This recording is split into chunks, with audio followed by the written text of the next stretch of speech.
ভরা কোটালে দুকুল ছাপিয়ে যায় আদি গঙ্গা আর ভেসে যায় কালীঘাট সংলগ্ন বিস্তীর্ণ এলাকা। দীর্ঘদিনের এই সমস্যা মেটাতে আদি গঙ্গা এবার ব্যারাজ তৈরি করা হবে।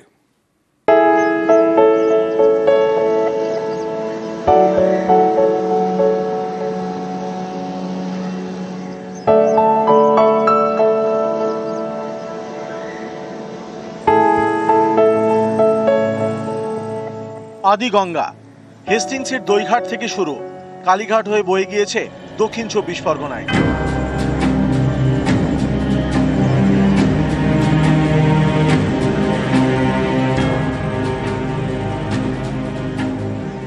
আদি গঙ্গায় ভাসে কয়েকশো বছরের ইতিহাস। এক সময়ে বাণিজ্যের অন্যতম বড় পথ ছিল এই আদি গঙ্গা। এখন দেখে বোঝাই যায় না। ভরা কোটালে এই আদি গঙ্গায় জলস্তর কয়েক ফুট বেড়ে যায়। জল ঢুকে পড়ে পাশের এলাকায়, ভেসে যায় কালীঘাট মন্দিরের সামনের রাস্তা, কালীঘাট বাজার সহ বিস্তীর্ণ এলাকা। ভোগান্তি বাড়ে বর্ষায়। এই সমস্যা মেটাতে ময়দানে নেমেছে কলকাতা পুরসভা। তারা আদি গঙ্গায় তৈরি করবে বারাজ।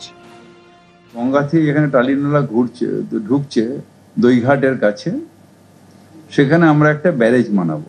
তার কারণ প্রত্যেক বছর এই সারাসারির বান, অন্য বানে কালীঘাট চত্বর ডুবে যায়।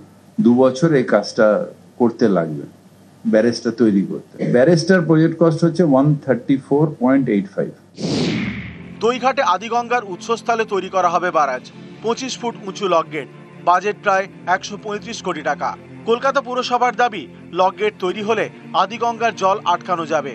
বর্ষায় এবং জোয়ারের সময় এই লক গেট বন্ধ রাখা হবে। এর জেরে আদি গঙ্গার জল উপচে পাশের এলাকায় ঢুকবে না। ভাটা হলে লক গেট ফের খুলে দেওয়া হবে। কালীঘাটের দীর্ঘদিনের সমস্যা জল জমাটা, মানে এই যে গঙ্গার পাড়ে সবচাইতে নিচু ওয়ার্ডটা হচ্ছে আমাদের হাউসের। 3-4 বার আমি এই নিয়ে আলোচনা করেছি।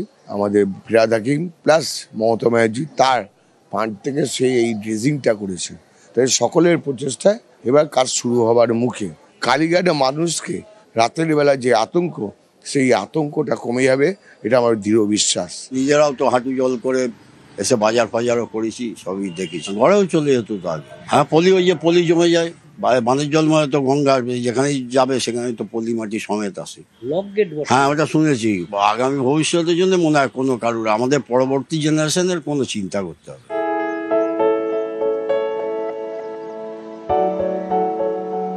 বিশ্বজিৎ সাহা, নিউজ 18 বাংলা। উত্তরবঙ্গে ভয়াবহ বিপর্যয়, আর সেই বিপর্যয়ে বালাসান নদী ফুলে ফেঁপে ওঠে, উড়ে যায় পুরো সেতু। আর সেই বিকল্প রাস্তা মুখ্যমন্ত্রীর নির্দেশে যত দ্রুত সম্ভব তৈরি করার কথা ছিল দুধিয়ায় বিকল্প সেতু। হিউম পাইপ দিয়ে তৈরি 132টি হিউম পাইপ দিয়ে বিকল্প সেতু। এই বিকল্প সেতুতে ভারী গাড়ি যাতায়াতে নিষেধ। বিকল্প সেতু দিয়ে বাইক, সাইকেল, বালাসান নদীর ওপর স্থায়ী সেতুর নির্মাণও শুরু। 54 কোটি টাকায় দুধিয়ায় নতুন সেতুর কাজ।